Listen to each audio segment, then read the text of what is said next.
எப்பேற்பட்ட நோயாக இருந்தாலும் யாரும் ஒன்றும் கவலைப்படாதுங்க.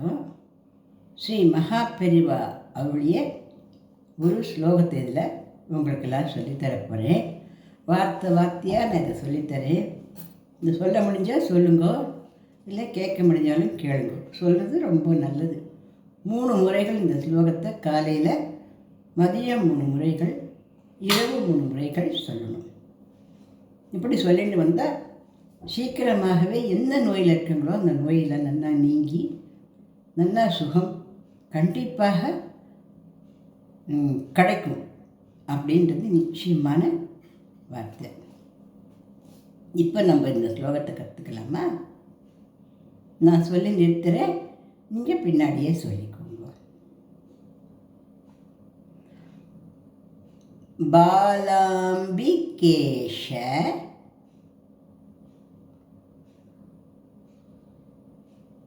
வைத்யேஷ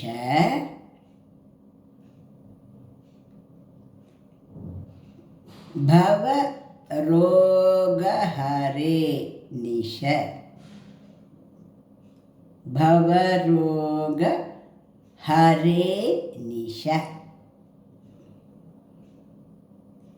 ஜபேன் நாம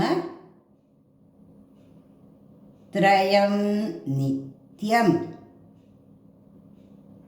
ஜபேன் நாம த்ரயம் நித்யம். மகாரோக நிவாரணம். எப்பேற்பட்ட நோயாக இருந்தாலும் யாரும் கவலைப்பட வேண்டாம். சத்தியமாக இந்த ஸ்லோகம் அந்த கவலையை நீக்கி சுகம் அளிக்கும். இன்னொரு வாட்டி படித்து காட்டட்டுமா? பாலாம்பிகேஷ வைத்யேஷ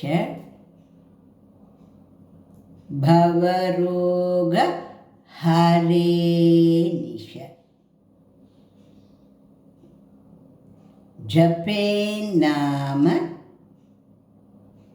த்ரயம் நித்யம். மகாரோக நிவாரணம். பாலாம்பிகேஷ வைத்யேஷ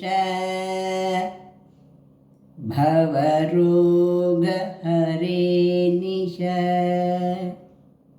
ஜபேன்னாமத்ரயம் நித்யம். மகாரோக நிவாரணம். இந்த ஒரு ஸ்லோகத்தை 3 முறைகள் காலை, மதியம், இரவு சொல்லிட்டு வரணும்.